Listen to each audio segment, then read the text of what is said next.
Everyone, so this video is going to be about kind of what no one tells you about being a beauty guru or being, I don't know, a beauty blogger, even though it's not really that blog related, it's more to do with YouTube.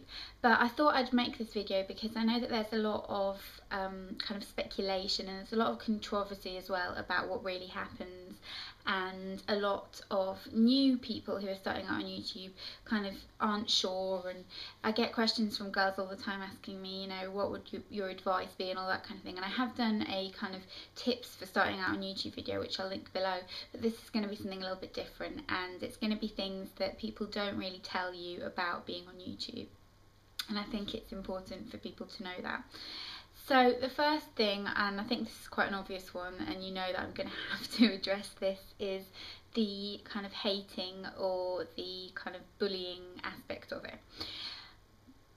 You're not stupid. If you decide to make videos, you know that you're putting yourself out there for the world to see, and you know that there are going to be some people who are going to criticise you and who are going to say nasty things. You know that. You know, everybody knows that. It's kind of like just common sense, really. But I think what a lot of people don't realise is how bad it can actually get, and some of the things that you get said, how effective they can actually be. And I say this because sometimes you'll get comments from people that are just a little bit inappropriate, so personal comments or kind of, you know, sexual comments and that kind of thing, and things like that are very easy to brush off. But when you get comments that, you know, are constructive criticism, so to do with your technique or your lighting or that kind of thing, they're fine. I don't think they're a problem. It's when you get comments that are just kind of hard to interpret, for example, it can be a little bit confusing. So for example, I had one from someone a few days ago saying, you shouldn't upload every day or every 4 days because it's boring, or every other day. And you're just kind of left sat there thinking, well, that doesn't leave me with too many days of the week now, does it? So that's the kind of comment that I think you need to learn to read between the lines, and you need to be able to recognise what's constructive criticism and what's not, because a lot of people try and kind of mask their just kind of hate criticism as being constructive or being helpful, and it isn't, and you need to be aware of that.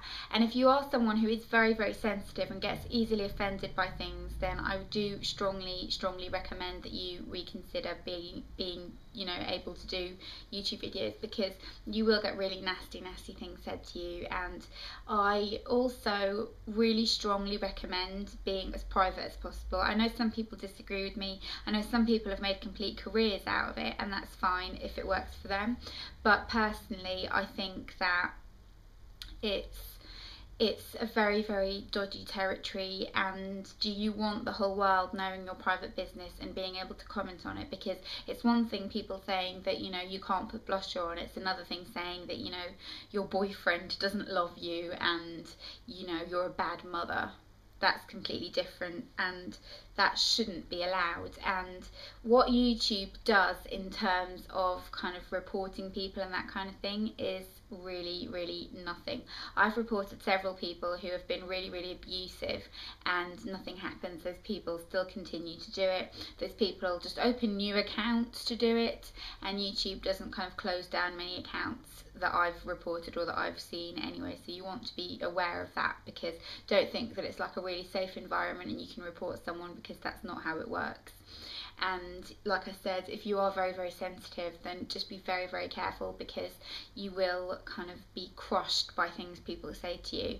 And you know, I've been in floods of tears over things before, but now I just kind of think it's not worth it. It's not worth your time, and it's just, you know, silly to even let it get to you. But I know that it's really difficult to not let it get to you.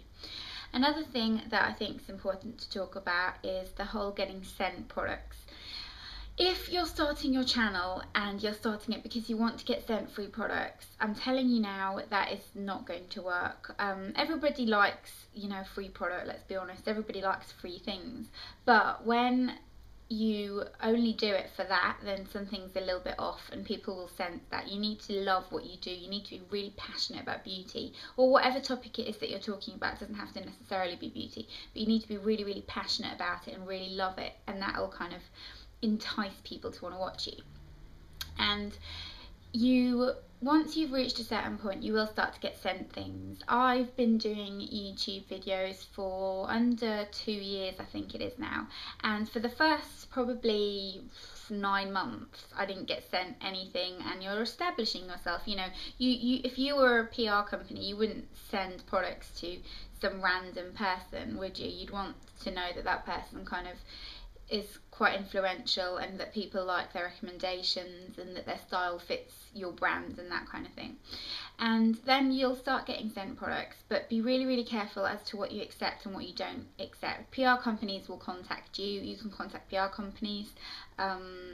It's kind of, you know, just be careful how you do it. I know I've said before it's not really the best idea to do it, but you just need to kind of be careful how you do it and do it in a very polite, nice way and not be pushy, because obviously nobody really likes that. But you need to be careful what you accept. Don't just accept any product because they are willing to send you it for free. Think about what the product is. Think about if you're going to use it, if you think you're going to like it. I get loads of products that kind of people offer me that I know I'm not going to like, just because I know the type of products that I would use, and I just say no, thank you for the opportunity, but it just doesn't seem my thing. And that's fine. No one's going to resent you for saying no. It's absolutely fine. You're allowed to say no. And you need to I think you need to be quite honest with your subscribers and your viewers as to what you've been sent. I always make sure that I mention it, and if you look in the description box, I'll always mark things I've been sent with a little you know, like a little star, and I try and always just make sure that I've told you, not because I think there's anything wrong with being sent products. I think, you know, it's in kind of mutual ecosystem. PR companies need YouTubers and bloggers, and YouTubers need PR companies, because they're sending you their products, you're mentioning the products if you like them, you're giving kind of feedback on the products, it's getting out there for people who may not have known about the products if it hadn't been for you, and you're getting to try something that you might not have tried before. So it's a win-win situation. You just need to be careful what you kind of say, and if you don't like a product, don't kind of make a really horrible review about it. Do it quite tactfully. I always watch some people's reviews and I cringe, because I just think, like, to come on and say, you know, oh, this is the worst product ever, it's absolutely horrible and I hate it and it's crap, it's just not very, I don't know, it's not very helpful either, I don't think. I always try and explain why I don't like the product, explain who I think it might work for, because I just think that that's kind of more helpful, and basically that's what you're here to do. You're here to share your love for something and share your opinions and your knowledge about something. And another thing that you should be aware of is that the kind of blogger world and the YouTube world is very it's very cliquey. There's, you know, the it's girls who go to the events and who are all friends and who dabble in each other's lives and mention each other in videos and that kind of thing. And then there's people who aren't. And if you watch videos and you think that, you know, you want to get in that crowd, just be aware of the fact that it's not really that easy, I don't think. And I don't know, I don't think it's that recommendable either. I think you need to find your kind of YouTube niche, the thing that you think will work for you and kind of expresses your personality and what your thing is. So for example, I know that a lot of people do loads of hauls. Hauls aren't my thing, just because I don't particularly like watching hauls. I don't particularly enjoy making hauls. So I have other videos that I think I'm kind of better at and that I enjoy more, so I try and do that. And you need to kind of find your particular style and what you think your channel is going to be about. I've just said your like a million times, but it's important to remember that. It's important to kind of make note of that and make sure that you're consistently doing that, and to also kind of be aware that, you know, people aren't as friendly as they seem in the YouTube world. There's a few people who, you know, I can't fault and who have been absolutely lovely, but when you kind of read between the lines, and some people, I'm not gonna, you know, name any names or anything like that, but it's not really the most friendly kind of supportive environment, which I did used to think it was, but I've since come to the realization that it isn't. But there are some lovely gems out there that are, so you need to kind of be aware of that. And also I think you need to kind of really really think about what you say before you say it. And I know that that sounds really stupid, because for example, in a video I made the other day, I was talking about sales shopping, and I said that all that's left in sales is anorexic sizes or bigger sizes, and loads of people got offended because I said anorexic sizes. And the thing is, you know, that's just figure of speech. That's what I'd say in my normal life. So I don't want to completely change who I am and change how I speak and monitor every word that comes out of my mouth just because I'm on YouTube, because I feel like that would just be really fake. But at the same time, you have got to be careful, and I think, you know, use proper language, don't swear.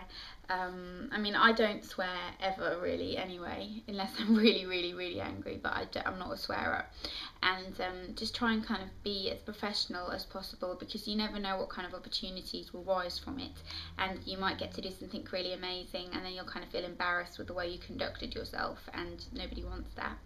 And another thing that, you know, I'm just going to kind of touch lightly on, because I don't think it's kind of really appropriate to talk about, but the money side of YouTube. I think a lot of people have got a really big misconception and think that everyone makes millions, and that is really not the case. People don't make millions and millions. I'm sure some people do. I'm not one of them, and I don't know anyone who is. But yeah, if you're doing it for that as well, then I think that you should just kind of knock it on the head now, because I don't think that that's the right reason to be doing it, but that's just me. So yeah, I hope some of you who are kind of interested in starting out and just maybe interested in a little bit of info about the kind of YouTube community and all that kind of thing, then definitely let me know if this has helped you, and if you've got any input or anything like that, or if any of you who are existing YouTubers and bloggers and you want to just kind of put something that you think will help anyone else, then I would really appreciate that. So, you know, comment away. And yeah, if you're a new subscriber of mine, which I think there are some, because I noticed quite a big increase in subscribers over the weekend for some reason. So if you're a new subscriber of mine, then hello, and I hope you enjoy watching my videos. And if you've got any requests or anything like that, then shoot them my way, and I hope you'll have a great day, and I'll see you soon. Bye bye.